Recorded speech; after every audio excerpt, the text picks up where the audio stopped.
नमस्कार मित्रांनो, सत्याची शेती या यूट्यूब चॅनलमध्ये आपले स्वागत आहे. मित्रांनो, 7067 कापूस बियाणं लावून खरंच 15 क्विंटलपर्यंत उत्पादन मिळतं का, की फक्त शेतकऱ्यांना दाखवलेलं स्वप्न आहे?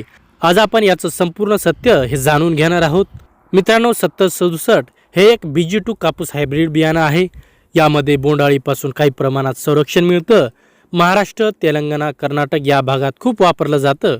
7067 या वाणाच्या झाडाची काही वैशिष्ट्ये आहेत. 7067चं झाड हे उंच आणि मजबूत असतं. त्याच्या फांद्या चांगल्या प्रमाणात फुटतात, बोंड मोठे होतात आणि वजनदार सुद्धा असतात. म्हणूनच या बियाण्याला उत्पादन जास्त देणारं बियाणं म्हणून ओळखलं जातं. मित्रांनो, योग्य व्यवस्थापन केल्यास 10 ते 15 क्विंटलपर्यंत उत्पादन मिळू शकतं. पण लक्षात ठेवा, हे पूर्णपणे तुमच्या खत, पाणी आणि कीड नियंत्रणावर अवलंबून आहे.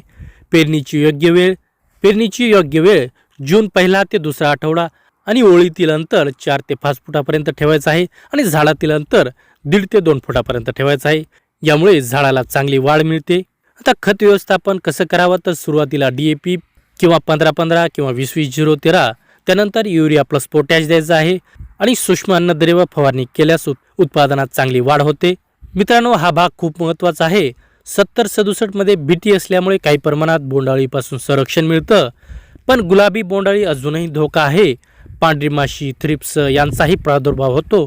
त्यामुळे वेळेवर फवारणी करणं हे खूप गरजेचं आहे.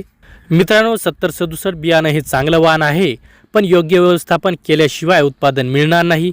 फक्त बियाणं बदलून काही होत नाही. शेतीत मेहनत आणि योग्य नियोजन हे खूप महत्त्वाचं आहे.